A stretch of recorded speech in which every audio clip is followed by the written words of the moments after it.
spotlight. Entering their game against the 49ers back in Week 13, the Eagles were co-favorites to win the Super Bowl along with the Chiefs and 49ers. However, Philly was blown out in that game and dropped to third in the odds.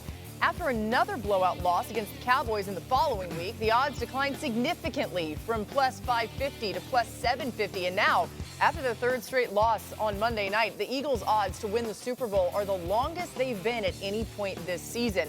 Marcus, what do the Eagles need to do? What do they need to change to get back to being a Super Bowl caliber team? Well, let me take my glasses off, because sometimes on this damn show, we analyze and we talk about the game and we get deep into the X's and O's. How about this simple formula? Stop turning the damn football over. That could help. Okay, listen, this is the second week in a row now, two turnovers against the Seattle Seahawks. And remember, guys, we came in after the Dallas game with 3 fumbles that were recovered by Dallas. If you go back to the first Dallas game, they fumbled 3 times and recovered all of them.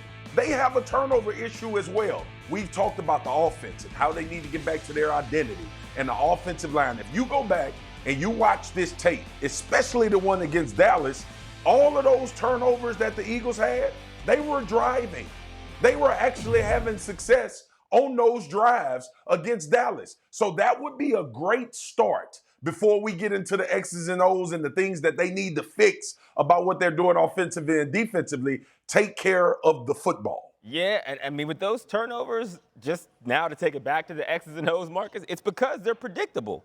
The offense is unimaginative. It seems random. We talked earlier in this show about executing a game plan versus executing plays, and the Eagles have not done that all season. And because of that, Jalen is trying to manufacture deep throws and force the ball into situations and miss out on throws that are right there in crucial moments. And the wide receivers, I mean, they're top 10 wide receiver core, top 5 wide receiver core, 2 top 10 receivers in there. But the way that they've played, you can tell that they don't feel like they have the answers either. There are route concepts that, again, they're not very creative.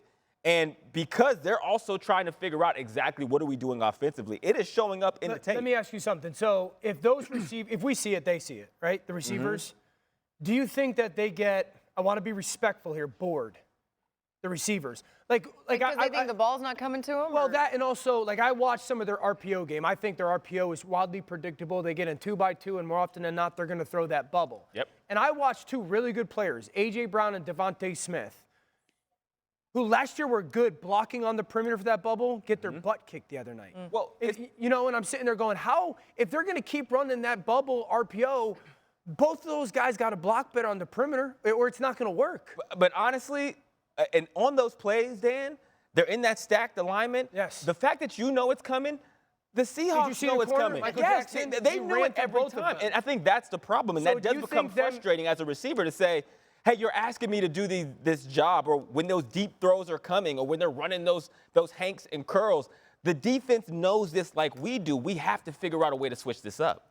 So you think it's more like when they get blown up on those plays, is it more like their lack of effort or their lack of ability, or it's just the defense knows the play is coming? Because I see your vantage point now saying, because I looked at it as they got to block better, and you're telling me I think it's a little bit, they're at a disadvantage. They're at a disadvantage. These are professional football players. If that corner knows this bubble is coming, and it's a one-on-one, and he has the jump because I'm looking at the ball, and he doesn't have to do that, I can't. I'm a fish out of water. There's nothing I can do. Yes or no? Is it easy to all of a sudden be more of a creative offense? They need to do that, obviously, but we're running out of time. Have it by 4:30 tomorrow. That's my honest opinion on it. Really? You got talented that players. Easy